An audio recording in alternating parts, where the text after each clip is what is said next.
Desde a última Constituição, em 1988, um instrumento definiu o caminho das cidades brasileiras. Os municípios com população urbana superior a 20 mil habitantes precisam elaborar ou, em alguns casos, rever o plano diretor. A determinação é do Estatuto da Cidade, uma lei federal que fixou prazo de 5 anos para que os municípios aprovem nas câmaras municipais os seus planos. Este prazo termina agora, em outubro de 2006. Até lá, 1.700 cidades brasileiras se enquadram nestas exigências. O Ministério das Cidades destinou 55 milhões de reais para ajudar os municípios nesta tarefa. O Paraná está entre os estados que mais andou nesse processo e foi além do que exige a lei. Um decreto estadual criou o Plano Diretor Municipal e o Plano Diretor de Uso e Ocupação do Solo para os municípios com menos de 20 mil habitantes. Após fevereiro de 2004, quando do Decreto Estadual 2581, que passou a exigir planos diretores para os municípios que queiram realizar operações de crédito junto ao governo do Estado do Paraná para financiar projetos de infraestrutura, então a ênfase também dos planos diretores para os municípios menores, os municípios que não têm obrigatoriedade em função do Estatuto da Cidade, municípios com menos de 20 mil habitantes que queiram acessar recursos do governo do Estado, então também devem ter seus planos diretores. O Decreto Estadual 2581, de 17 de fevereiro de 2004, deu 6 meses, 180 dias para que os municípios tivessem seus planos diretores. Na verdade, esse prazo já expirou em agosto de 2004, mas o prazo está flexibilizado no sentido que os prefeitos de municípios menores que venham a ser do Paraná Cidade acessar recursos e que ainda não tenham seus planos diretores, então o município é orientado a vir a ter o plano, utilizando inclusive parte dos recursos que estão sendo feitos a operação de crédito para executar o seu plano. E daí, então, somente os projetos priorizados no contexto do plano terão possibilidade de virem a ser financiados, desde que esses projetos, logicamente, sejam elegíveis dentro do programa com o qual a SEDU vem trabalhando. Programa Paraná Urbano 2 ou ainda o Fundo Estadual de Desenvolvimento Urbano.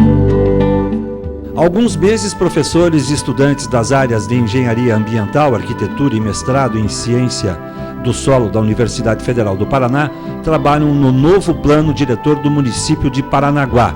É um convênio entre a UFPR e Prefeitura de Paranaguá. O convênio prevê uma série de ações sob a coordenação do professor Eduardo Gobi, do curso de Engenharia Ambiental. Os resultados devem ser sentidos na melhora da qualidade de vida dos moradores através de ações na saúde, meio ambiente, educação, cultura e pesquisa. E com a gente aqui no estúdio o professor Eduardo Gobi, coordenador do Plano de Desenvolvimento Integrado de Paranaguá, e o professor Silvio Parucher, coordenador do Plano Diretor Municipal de Paranaguá. Aos dois, primeiro, muito obrigado por terem vindo.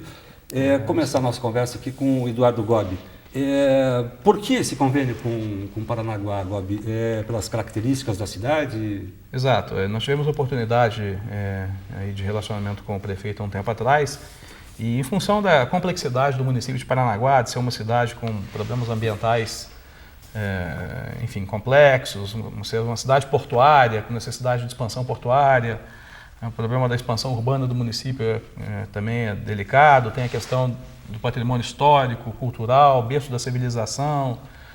Várias questões. Várias questões. Então nós convencemos a prefeitura de desenvolver um plano que a gente chamou Plano Diretor de Desenvolvimento Integrado, que é composto de um zoneamento ecológico e econômico e de um plano diretor municipal.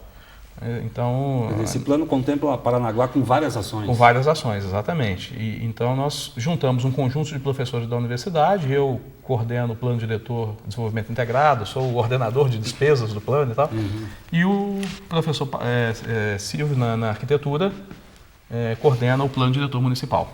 E que ações são essas aí? Porque não é só o curso de arquitetura também que participa do plano, são vários cursos. Exato. Dentro do plano. Tem uma arquitetura, tem engenharia ambiental, tem a engenharia civil, departamento de transportes, ciências sociais, né? Temos a participação, me ajuda, Silvio, geografia. Geografia, geologia. Geologia, quer dizer, então temos profissionais de diversos departamentos da universidade. Geociências, né? Engenharia cartográfica, então temos profissionais das diversas áreas aí da universidade. Em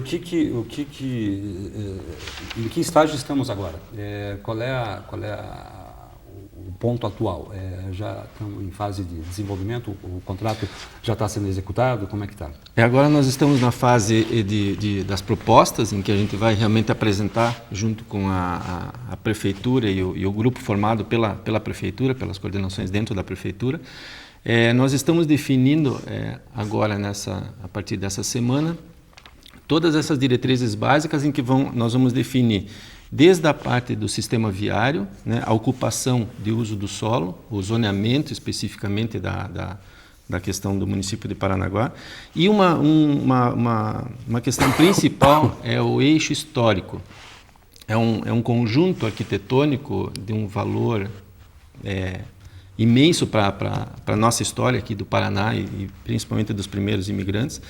E a questão dessa preservação em convivência com o próprio porto. Uhum. Esse porto ele acaba sendo um desafio nosso junto com a questão histórica de Paranaguá. Na verdade, são várias situações, né? Paranaguá as características da cidade são desafiadoras, né? É um porto, é uma cidade cortada por uma ferrovia e, por outro lado... Nossa Senhora do Rocio, o santuário... 600 mil pessoas, novembro, 600 mil pessoas transitam por Paranaguá. E, na verdade, a rua da procissão cruza com a ferrovia e com a chegada dos caminhões ao porto. Sem contar que no período de temporada, de dezembro até fevereiro...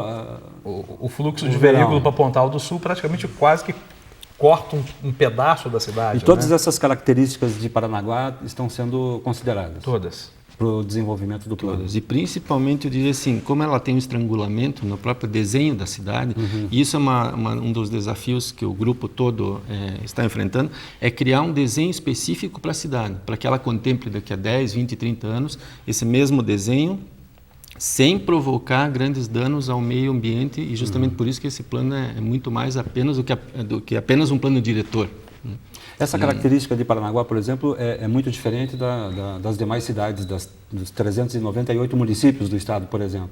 Sem dúvida. E por isso é um desafio. Sem dúvida. Quer dizer, até quando a gente começou o plano, né, eu brincava que que cada um de nós teria que abrir mão um pouco do seu purismo, da sua... Porque você tem... Quer dizer, Paranaguá é um município que os 399 municípios do estado pressionam Paranaguá. Seja para o bem, seja para o mal. Quer dizer... Se aumentar a importação, Paranaguá sofre. Se aumentar a exportação, Paranaguá sofre. Quer dizer, se diminuir a exportação, Paranaguá sofre. Se diminuir a importação, Paranaguá... Quer dizer, de qualquer forma, Paranaguá é pressionado pelo que acontece nos outros 399 municípios do estado. E isso traz um enorme desafio, principalmente porque há uma necessidade de expansão urbana, há uma necessidade de expansão portuária e a gente está numa região extremamente frágil do ponto de vista ambiental. Então, é uma equação, assim... Ela é muito difícil de ser resolvida, quer dizer, todo mundo vai ter que ceder um pouco. Então esse foi E esse é um melindre ainda em discussão, não? Não, internamente está resolvido no grupo. Quer dizer, até nós somos muito pressionados por ir conversar com o Ministério Público. Quem teve que ceder já cedeu. Internamente sim. Agora nós sabemos que temos algumas propostas, né, Silvio? Com certeza. Que vão enfrentar, o Ministério Público seguramente não vai gostar de algumas coisas, mas paciência. Por exemplo, internamente nós tivemos algumas ideias do que a gente chama de definir o que é negociável e o que é inegociável. Então, por exemplo, tinha gente que não queria abrir mão de certa vegetação, de uma área de vegetação, e ele acabou abrindo. Agora, para fora do grupo, a partir das audiências públicas que nós vamos fazer e das conversas com o Ministério Público, a gente vai mostrar por quê. Porque nós criamos critérios muito... severos, né, critérios bem interessantes para mostrar que a gente não, quer dizer, que determinadas ações não eram casuísticas, e sim necessárias. Esse plano é discutido com a comunidade? Por isso que nós temos as audiências públicas, né, e é realmente discutido com os representantes das comunidades. Eles têm uma consciência muito grande do que acontece no município, na periferia, e para nós isso é importante, né, nos dá subsídios realmente para criar um plano realista, né, sem tirar a figura principal daquilo que falei, que é o desenho da cidade, o novo desenho da cidade. Né? E essa questão de Paranaguá ser uma cidade histórica também é levado em consideração? Com certeza, é fundamental isso. E a arquitetura mesmo da cidade. Exatamente, ela tem edifícios belíssimos de interesse de preservação histórica. E nós temos, como eu falei, esse desafio do porto, nós temos apenas uma visão da Bahia, que é através do Santuário do Rossio. Né? Nós praticamente não vemos a Bahia a não ser pelo santuário. E esse também é um dos objetivos, de fazer a preservação desses elementos fortes, esses equipamentos da cidade, que vão servir de identidade da cidade. Né? Essa identidade forte que Paranaguá já tem e que ela não pode perder. Pelo que a gente percebe, o grande entrave aí é o porto. O Porto, é uma situação muito curiosa, porque o Porto define a cidade. Logicamente tem a parte histórica, etc. Mas o Porto hoje, ele define muito fortemente até o desenho da cidade, a necessidade da ferrovia, da rodovia. Agora, por outro lado, com a modernização do Porto, quer dizer, a quantidade de emprego gerada diretamente diminuiu. Mas, por outro lado, a cidade sabe que é altamente dependente do Porto. Então, nós estamos tentando achar uma forma, quer dizer, de como tirar proveito do Porto, né, para o estado todo, mas também para o município de Paranaguá. Por exemplo, a gente está propondo uns novos desenhos, né, Silvio? Por exemplo, na parte de geração de emprego. A gente já identificou que definitivamente Paranaguá não pode depender de uma única fonte de geração de emprego. Então nós temos a possibilidade de gerar emprego no porto, nós temos a possibilidade de gerar emprego em indústrias conectadas ao funcionamento do porto, chegada e saída de produtos. Nós temos a possibilidade de gerar emprego no turismo histórico, no turismo cultural, no turismo ecológico. Lá tem muita gente que fabrica doce, fabrica... Então a ideia é também utilizar isso daí. A parte do turismo histórico com crianças, com profissionais que podem orientar o turista. A gente até estava pensando em fazer um programa de toda criança de escola pública do Paraná ser obrigada a visitar Paranaguá um dia. Isso daí criaria um fluxo interessantíssimo. Quer dizer, a gente poderia ter... Existem diversas possibilidades. A população como é que está reagindo a essa questão toda? Há alguma resistência? Por exemplo, essa área de mangue, que já algumas até comprometidas com gente morando dentro, tem a necessidade de locomover essa gente e levar para outro lugar. Como é que está essa história? Tem umas coisas muito curiosas em relação a isso. Nós fizemos uma reunião, nós fizemos muitas reuniões em bairros. Por exemplo, a gente juntava um conjunto de 4, 5, 6 bairros e fazíamos uma reunião. Quer dizer, fizemos realmente assim, dezenas de reuniões, praticamente todos os bairros de Paranaguá foram cobertos.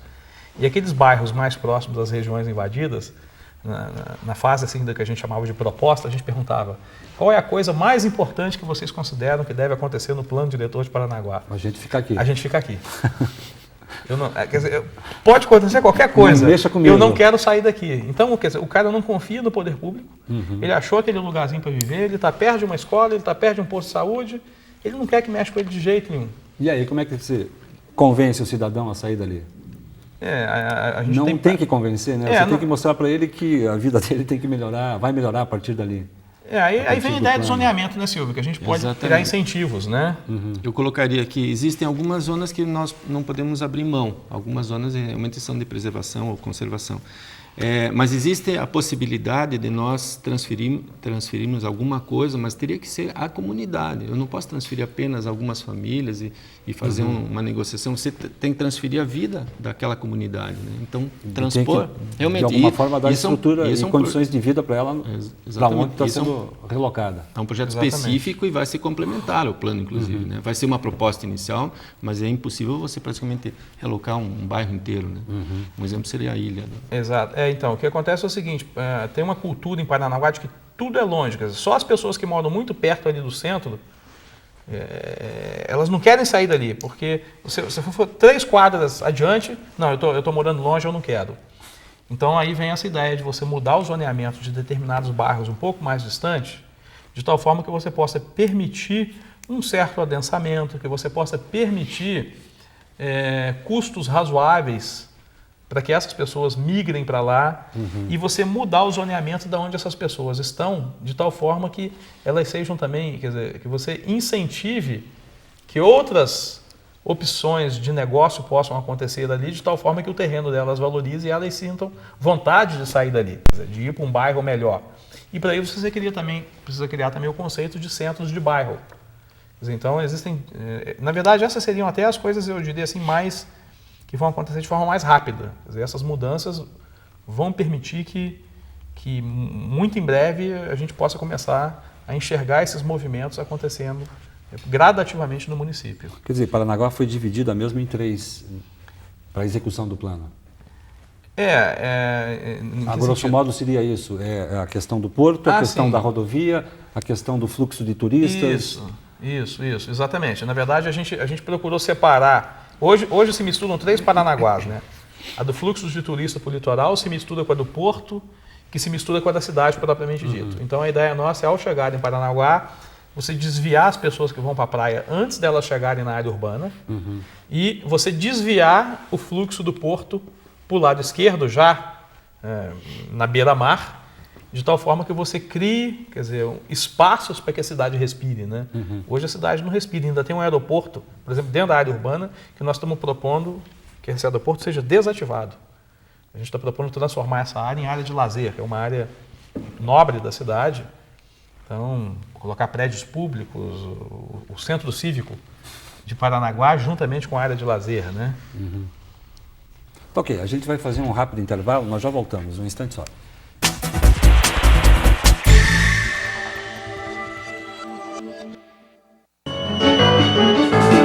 Confira a nova grade de programação da UFPR-TV. Toda segunda-feira, Saiba Mais e Vocação. Na terça, Marketing e Comunicação e Ciência. Quarta-feira, você assiste Persona e Em Tese. Na quinta, tem Caldo de Cultura e Olho Clínico. E na sexta-feira, Cobras e Lagartos e Olhar Acadêmico. Os programas inéditos são apresentados sempre a partir das 7 da noite e seguidos de reprise.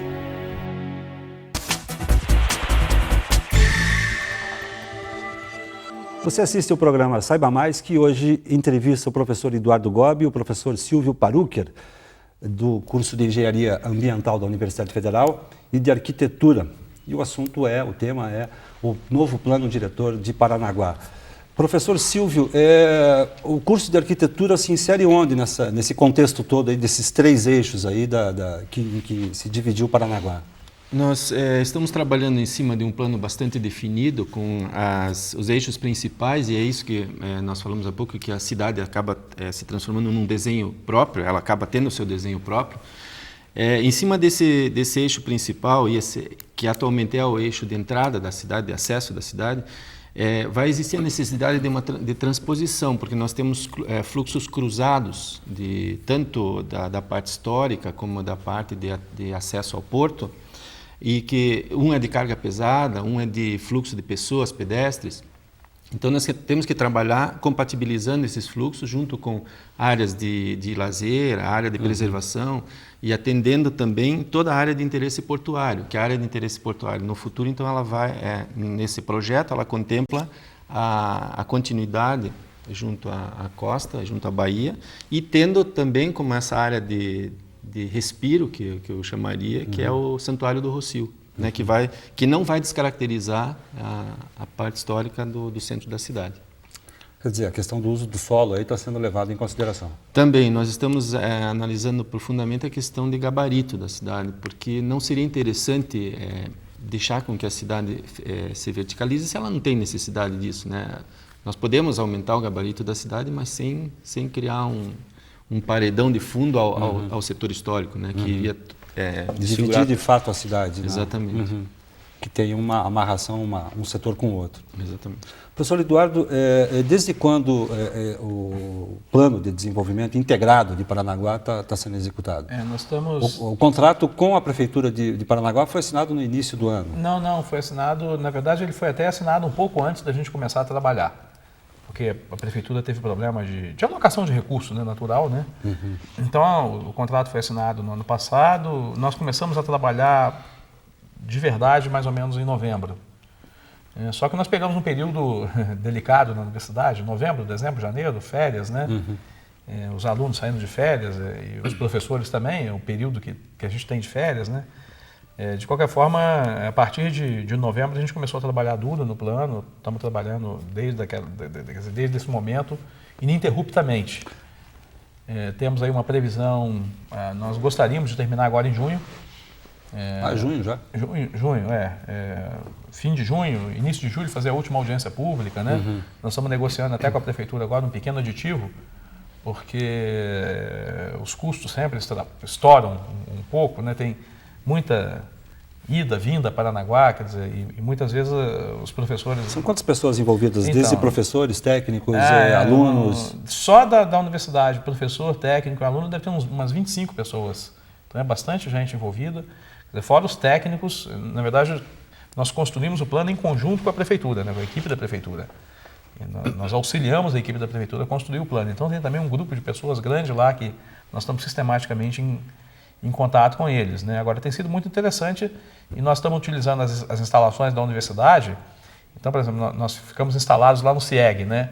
Então, quer dizer, existem as pessoas envolvidas e existem as pessoas que transitam por ali e que acabam também se incorporando, pegando carona, se incorporando. Uhum. Então, a gente está numa fase agora muito interessante, que é da discussão dessas propostas todas, né? Aí, tipicamente, o que a gente faz, por exemplo, eu levo muito para os meus alunos. Acabo usando como estudo de caso em sala de aula. Uhum. Aí, mais gente quer participar, eu falo, agora não dá, já está no final, mas... De qualquer forma, do ponto de vista de fazermos as apresentações, de fazermos eventualmente até um workshop interno, né, Silvio? Seria interessante, no final do plano, a gente fazer isso. A arquitetura já está usando Paranaguá em algumas disciplinas de projeto, como estudo de caso. Então, nós pegamos, por exemplo, todos os mapas que nós produzimos, né, e já estamos fornecendo para os alunos. Porque é uma base, assim, a base de mapa foi uma das coisas mais complicadas no início. Nós não tínhamos... As coisas informação nenhuma. Tinha informação, mas muito defasada. É defasada e outra coisa, não é cartograficamente bem consolidada. Uhum. Quer dizer, então, por leigo, até o pessoal, mas está tudo aí. Quer dizer, não é bem assim. Não é bem assim, porque quando eu vou cruzar um mapa com o outro, não casa. As informações não são as mesmas. Não, e então, quer dizer, até a própria prefeitura teve uma certa dificuldade de entender essa... Pô, vocês estão atrasados? Não é isso, é que como você trabalha, puxa vida, com a engenharia cartográfica, com o pessoal da geografia, que são pessoas técnicas da área, eles querem fazer o melhor possível, e isso gasta tempo, né? A população, de fato, vai sentir essas mudanças, essas propostas, a partir de quando? Isso é gradativo, né? É gradativo. O plano diretor, as pessoas até às vezes pensam, qual é a obra do plano diretor? Porque o plano diretor não traz nenhuma obra, o plano diretor ele organiza o município. Então, a gente estava discutindo ontem lá com a equipe, da gente bolar no final das contas, com a Secretaria de Educação de lá, uma disciplina a gente está chamando de educação urbana. Nós não estamos chamando nem de educação ambiental, nem porque envolve tudo.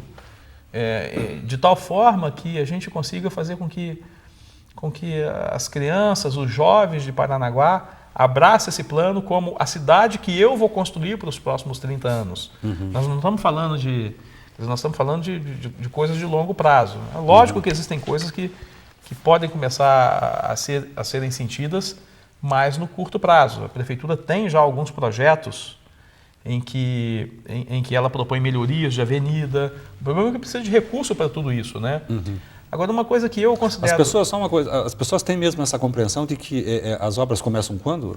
Algumas pessoas fazem essa pergunta? Tem, não, tem gente que fica ansioso, quer dizer, ele tem dificuldade de enxergar a ideia de planejamento. O sujeito, para ele... É um mal do brasileiro. É um mal do brasileiro, exatamente. Agora, nas reuniões que nós fizemos, eu acho que as pessoas estão começando a aprender a participar. É um processo lento, de longo prazo, mas isso está acontecendo. Existem muitos conselhos hoje, quer dizer, então A televisão ajuda bastante. Então, eu acho que essa é uma coisa que já está sendo vencida. Agora, de fato, é preciso haver realmente é preciso que Paranaguá abrace a causa e entenda que ela que vai transformar, ela que vai se transformar, quer dizer... A ideia está lançada. E nós da universidade... O projeto. Nós temos lá o nosso museu, né? Parece que vai estar até em reforma agora, quer dizer, a gente tem uma grande oportunidade de participar juntamente com eles desse processo, né? Nós vimos também que esse plano sendo objetivo e alcançando as crianças nessa fase agora, nós vamos contemplar com que no futuro essas crianças possam saber viver muito mais o plano. Porque hoje nas reuniões que nós temos lá com as associações... E para isso provavelmente o trabalho é muito concentrado nas escolas. Exatamente. Sem dúvida. E a gente até quer fazer um trabalho conjunto com a universidade e com as escolas de ensino fundamental e médio. E também fazer com que essas crianças elas não venham às reuniões de associações simplesmente falando sobre o seu problema localizado, mas a cidade como um todo, que é o fundamental. Ter essa compreensão. Exatamente.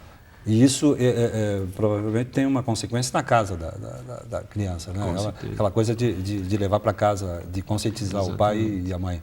Isso. Uma das grandes reclamações, assim como exemplo, são as enchentes, né? Então, lua cheia, junto com uma chuva muito forte na região, vai causar um problema sério, porque nós temos problema de drenagem na cidade. A cidade é bastante plana, então é um desafio.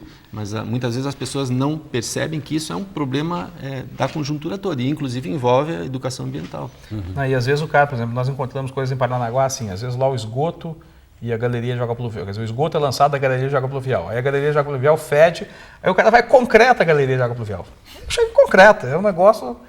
Quer dizer, então o cara não... Da cultura mesmo. É da cultura. Ele não entende que o problema, parte do problema da chuva, da enchente, é ele ter concretado a galeria.